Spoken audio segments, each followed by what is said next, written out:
Hello guys, నా పేరు మనోజ్. నేను మీకు ఈరోజు ఫాస్టింగ్ వల్ల కలిగే అద్భుతమైన బెనిఫిట్స్ గురించి అయితే ఇప్పుడు చెప్పబోతున్నాను. దీనివల్ల మీ జీవితమే మారబోతుంది.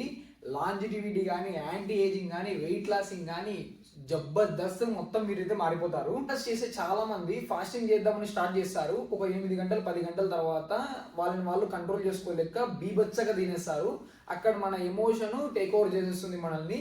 సో మీరు కానీ ఈ పద్ధతి ఇప్పుడు నేను చెప్పేది కానీ నీట్గా విని ఈ సైంటిఫిక్ పద్ధతి కానీ తెలుసుకుంటే నెక్స్ట్ సారి మీకు ఒకవేళ ఎమోషన్ వచ్చినా కూడా మీ వచ్చిన ఆ ఎమోషన్ని మీకున్న నాలెడ్జ్తో టేక్ ఓవర్ చేయగలుగుతారు.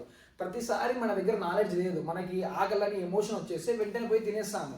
అదే మీకు కానీ నాలెడ్జ్ ఉందంటే మీ నాలెడ్జ్తో మీ ఎమోషన్ని ఈజీగా టేక్ ఓవర్ చేయొచ్చు. అందుకనే నాలెడ్జ్ తెలుసుకోండి. ఇప్పుడు మనము ఫాస్టింగ్ చేస్తే మన బాడీలో జరిగే మార్పుల గురించి అయితే మాట్లాడుకుందాము.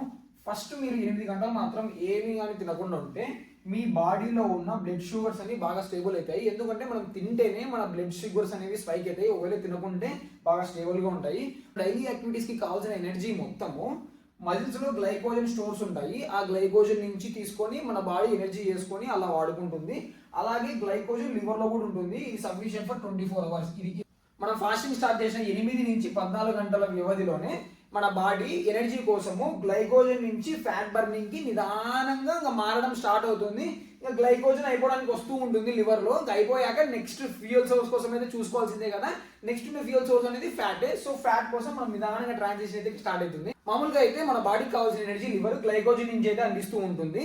ఇక మనం 14 hours నుంచి ఏమీ తినట్లేదు కాబట్టి గ్లైకోజన్ రిజర్వ్స్ అనేది తగ్గుకుంటూ వస్తూ ఉంటాయి. ఇంకా మన బాడీ ఆల్టర్నేటివ్ ఫ్యూయల్ సోర్స్ కోసం అయితే ఫ్యాట్స్ ని చూస్తుంటుంది. గ్లైకోజన్ రిజర్వ్స్ అనేది తగ్గుకుంటూ రావడం వల్ల మన లివర్ ఎనర్జీ కోసము కీటోన్స్ తయారు చేయడం స్టార్ట్ చేస్తుంది. ఈ కీటోన్స్ అనేది మన బాడీ ఫ్యాట్ నుంచి మన లివర్ తయారు చేసుకుంటుంది, మన బాడీ ఇట్ సెల్ఫ్. సో ఇంకా ఈ గ్రేట్ ట్రాన్సిషన్ ఇక్కడే మ్యాజిక్ మొదలవుతుంది. లివర్ ఎనర్జీకి గ్లైకోజన్ నుంచి లివర్ ఎనర్జీ కోసం కీటోన్స్ తయారు చేసుకోవడం ఇక్కడ స్టార్ట్ అవుతుంది. ఇంకా మెరుగ్గా యూజ్ చేసుకుంటుంది లివర్. ఇదే మన మ్యాజిక్ మొత్తం చేసేది మనకి. ఈ 14 to 24 hours ట్రాన్సిషన్ లో క్రేవింగ్స్ తగ్గుతాయి. ఎనర్జీ అనేది కూడా చాలా బాగా పెరుగుతుంది. మీరు 3 పూట్ల తింటే ఎంత ఎనర్జీ ఉంటుందో అసలు ఏమి తినకుంటే దానికంటే డబల్ ఎనర్జీ ఉంటుంది. బాగా మిత్తది. బాగా 3 పూట్ల తింటేనే శక్తి ఉంటుంది అనేది. 3 కూడా బాగా పెరుగుతుంది. కాగ్నిటివ్ ఫంక్షన్ మీ చురుగ్గా ఆలోచించడం స్టార్ట్ చేస్తారు. ఇంకా మనం ఫాస్టింగ్ స్టార్ట్ చేసినాక 24 to 36 hours టైంలో లివర్ దగ్గర ఉన్న గ్లైకోజన్ అయిపోతుంది. చెప్పాం కదా 24 hours కి మొత్తం ఖాళీ చేసేసుకుంటుంది. ఇంకా మనము సంపూర్ణమైన ఫ్యాట్ బర్నింగ్ లోకి అయితే వచ్చేసాము. మన లివర్ ఎనర్జీ కోసము 100% ఫ్యాట్ నుంచి కీటోన్స్ తయారడం స్టార్ట్ చేస్తుంది. కీటోన్స్ అనేది one of the best fuel source మన బాడీకి కానీ మన బ్రెయిన్కి కానీ మన అణువు ప్రతి ఒక్క సెల్స్ కి కీటోన్స్ అనేది చాలా మంచి ఫ్యూయల్ సోర్స్ గ్లైకోజన్ తో కంపేర్ చేస్తే. ఈ స్టేజ్ లో మనకి అపెటైట్ తగ్గిపోతుంది. ఆకలి అనేది అంతగా అయ్యదు. ఎందుకంటే గెర్లిన్ అనే హంగర్ హార్మోన్ అనేది కూడా తగ్గిపోతుంది. ఈ రెండు రిలేటెడ్ కదా. ఇంకా ఆకలి అనేది తగ్గిపోతుంది. నీకు ఆకలి అనేది వేయదు. అలాగే BDNF అనేది చాలా మెరుగ్గా పెరుగుతుంది. BDNF అంటే బ్రెయిన్ డిరైవ్డ్ న్యూరో ఫ్యాక్టర్. మన బ్రెయిన్ లో కొత్త న్యూ సెల్స్ అనేవి తయారు కావడం మొదలవుతాయి ఏమి తినకపోవడం వల్ల. ఇంకా మనం ఫాస్టింగ్ స్టార్ట్ చేసినాక 36 to 48 hours టైంలో సీరియస్ అటాఫాజీలోకి అయితే వెళ్ళిపోతాము. ఈ అటాఫాజీ స్టేట్ అనేది మోక్షానికి మార్గం అనేది చెప్పుకోవచ్చు. అటాఫాజీ అంటే ఏంటంటే మన బాడీ మొత్తం రీసైకిల్ అవుతుంది. ఈ అటాఫాజీ రీసైకిల్లో బాడీలో డెడ్ సెల్స్ కానీ, బ్యాడ్ ప్రోటీన్, డెడ్ ప్రోటీన్ కానీ, బ్యాక్టీరియా, వైరస్ అన్ని దానిని రీసైకిల్ చేసి ఒక క్వాలిటీ ప్రోటీన్ లా మారుస్తుంది. చూడండి ఎంత అద్భుతమైనది. ఎలా చెప్పాలంటే ఏమన్నా చెత్త ఉంటుంది కదా, చెత్త కుళ్ళిపోయిన పదార్థాలు పాడైన పదార్థాలు అన్నీ దానినన్నిటినీ ఒక క్వాలిటీ ప్రోటీన్ లాగా మారుస్తుంది. అది ఎంత మోక్షమో చూడండి.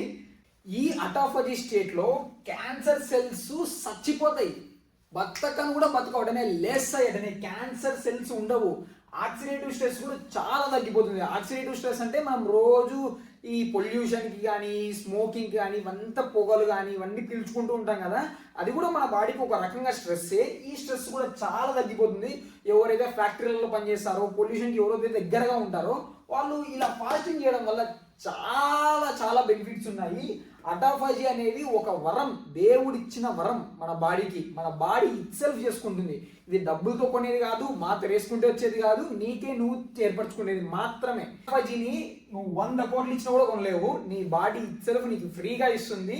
కానీ అది నువ్వు ఎర్న్ చేసుకోవాలి అంతే. దీని వల్ల చాలా బెనిఫిట్స్ ఉన్నా మీరు చాలా జాగ్రత్తగానే చేయాలి. ఎందుకంటే మీరు రోజుకి 3 పూట్ల 4 పూట్ల తిని సాయంత్రం స్నాక్స్ మధ్యాహ్నం స్నాక్స్ తినేసేసి సడన్ గా 48 గంటలు ఏమిగా తినకపోతే బాడీ చాలా స్ట్రెస్ గురవుతుంది. సో నేనేం సజెస్ట్ చేశానంటే ఫస్ట్ మీ లైఫ్లోకి ఇంటర్మీడియట్ ఫాస్టింగ్ని తీసుకురండి. కొంచెం తినడం ఆపేసేయండి. ఇంటర్మీడియట్ ఫాస్టింగ్లో ఏమి తినొద్దండి. అలాగే నిదానంగా కార్బోహైడ్రేట్స్ని తగ్గియండి. కార్బోహైడ్రేట్సే సర్వ రోగాలకి కారణం. ఈ కార్బోహైడ్రేట్స్ని తగ్గించుకుంటారండి. ఫ్యాట్స్ని పెంచండి. సాచురేటెడ్ ఫ్యాట్స్ అనేది చాలా మంచిది మన బాడీకి. సాచురేటెడ్ ఫ్యాట్స్ని పెంచండి, కార్బోహైడ్రేట్స్ని తగ్గియండి, ఇంటర్మీడియట్ ఫాస్టింగ్ని మీ లైఫ్లోకి తీసుకోరండి. ఇవన్నీ తీసుకొచ్చినాక నిదానంగా ఒకసారి 24 అవర్స్ ఫాస్ట్ చేయండి, తర్వాత 36 చేయండి. ఇలా పెంచుకుంటూ ఫాస్టింగ్ చేసేయండి. 48 అవర్స్ డైరెక్ట్ అయితే చేయడం సజెస్టబుల్ అయితే అస్సలు కాదు. నేను అసలు చెప్పడం లేదు మీకు 48 అవర్స్ ఫాస్ట్ చేయమని. జస్ట్ మీకు ఇంపార్టెన్స్ చెప్తున్నాను. అలాగైతే మీకు మోటివేషన్ వస్తే ఫాస్టింగ్ చేస్తారని. మీరు కానీ హెల్తీ వేలో ఫాస్టింగ్ చేయాలని డిసైడ్ అయితే ఖచ్చితంగా ఈ వీడియోని మీరు ఖచ్చితంగా చూడాల్సిందే. ఎందుకంటే అప్పుడే మీకు నాలెడ్జ్ వస్తుంది ఫాస్టింగ్ కరెక్ట్గా ఎలా చేయాలో. సరిగ్గా నాలెడ్జ్ లేకుంటే కళ్ళు తిరిగి పడిపోతారు. మనం ఫాస్టింగ్ చేసేది హెల్తీ ఉండడానికి, కళ్ళు తిరిగి పడిపోవడానికి కాదు కదా. ఈ వీడియోని ఖచ్చితంగా చూడండి, అప్పుడే మీకు తెలుస్తుంది ఫాస్టింగ్ కరెక్ట్ పద్ధతులు ఎలా చేయాలో. సరే ఉంటాను మరి. మీకు కానీ ఈ వీడియో ఎలా హెల్ప్ఫుల్ అయినా ఖచ్చితంగా షేర్ చేయండి, సబ్స్క్రైబ్ చేయండి.